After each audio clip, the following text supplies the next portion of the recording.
Hello guys, Termex here, and welcome back to another Wonderlands video. Today's Wonderlands video, I do want to talk all about multiclassing, basically how multiclassing works, but more or less talking about my own opinion when it comes to multiclassing's functionality. Now, before I even get into this video, I do want to premise that this video is in no way targeted to be negative towards Wonderlands, start off with a bad taste in my mouth, or anything of the sort. That is not what I'm looking for with this video at all. This video is more aimed towards what's going on in my head, because we are probably within a month around Wonderland's release date by the time this video is going to be going live.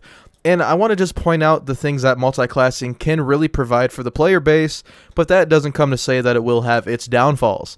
Now, the first thing I do want to talk about is the positive plus sides. Now, we've never seen multiclassing within a Borderlands title before, so seeing it now is actually pretty interesting. It's going to allow a lot of players to do their own things and make more versatile builds than probably any other Borderlands title that we've seen. And by this, I mean we're going to have 6 possible classes with a secondary class. That is a lot of class combinations. I'm not very good at math to just think about how many that is at the top of my head, but it is quite a few. Now, they did state that the subclass would have the same amount of strength as a primary class, as if you did pick your subclass as your primary class. And just to make that sound a lot simpler, they basically mean if you're a Spore Warden, like I'm going to be, and you have Spell Shot as your secondary, you're going to be on the same power level as a Spell Shot that had a Spore Warden as their secondary. I feel like that's just going to set up a space to where, even though we have all this versatility and freedom, it's going to be easier for players to define a quote-unquote meta setup, and, you know, it's probably going to be like Graveborn Spell Shot or Graveborn something or else. I've been seeing a lot of things about Graveborn being very, very popular due to his high-risk, high-reward playstyle, and that is pretty cool. But it also brings back memories of the community crying because Krieg had a too high-risk, high-reward playstyle. But I mean, that's kind of a stretch. I feel like more people cared about his endgame melee viability in the first place. But I do want to... I just want to think. I want to think, is this going to be necessarily all negative? And I don't think it will. I think the big thing for me with multiclassing is I don't want it to overshadow each character's special abilities. Now, the main issue that I don't want to run into is if Graveborn is the best character in the game and all his passes allow any class to have any sort of health regeneration just by doing damage, what reason does a player not have to only pick said class? Now, this is all assumption, and I'm not at all trying to spread rumors about anything, but for my mindset, to me, it sounds like it is going to be very easy to define a meta, but at the same time, very easy to have your own meta. And I think it's kind of a dual-end sword at that moment. It's like, yes, it's fun, but at the same time, it's like, yes, it can be a big problem.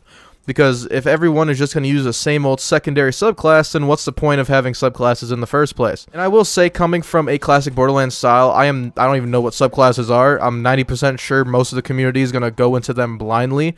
So we're not even going to know what they're going to be about. It's going to be one of those things where, unless they put something out prior to release, we're just going to load into Wonderlands and just, like, guess, because we have to create our own characters this time. We don't choose a Vault Hunter, and it's going to be a lot of fun. Now, like I said, me personally, I'm going to be running Spore Warden alongside Stabomancer, because Stabomancer seems like a very critical hit-centric class, and Spore Warden is a very ranged damage-dealing class, and I think both of them combined just equal fun, in my opinion. And as long as the multiclassing isn't as broken as people are saying it's going to be, I don't think there's going to be a problem here. I think if people experiment with their own classes, I don't think there's going to be a undisputed meta to like what Borderlands 2 had. I can't find you a person in this entire community that will tell you that Salvador is worse than any other character. Maybe in some aspects, like movement speed. I mean, that's probably a bad example because Salvador could rocket jump. Every Vault Hunter is going to have their strengths, and that's probably going to be said and done for Wonderlands.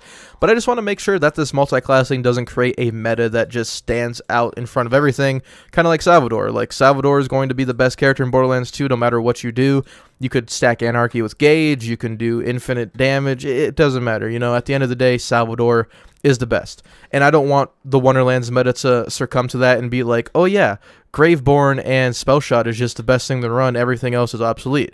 I hope that this multi-classing system does have some sort of penalties, not just all positives, because if everybody's running around with 2 classes, sure, it's fun, but you're also limiting build diversity indirectly by allowing everybody to have 2 classes.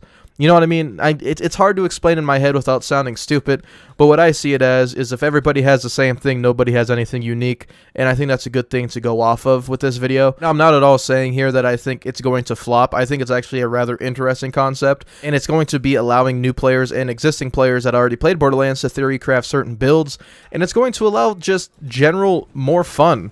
There's going to be more fun in the game because in Borderlands 3, regardless of the beliefs of how good or bad it was, it is still the most versatile Borderlands game to ever publish, just from its build diversity. Sure, you had some broken things. You had the freaking Revolter Shield. You had the Pearl of Knowledge. You had infinite melee damage scaling on Amara with the Guardian Angel and a Fish Slap. Yes, those issues and overpowered builds did exist, but judging by the amount of flag builds I posted, you could really make versatile things in that game in comparison to Borderlands 2. And Borderlands 2, what did you have? You had Maya with her Sandhawk Cat class mod combo. You had Axon with his grenade or rocket launcher builds. You had Krieg with his Hellborn or Javelin builds. And then you had Salvador with Pimpernel Ahab, or, let me guess, Grog Nozzle Deepa.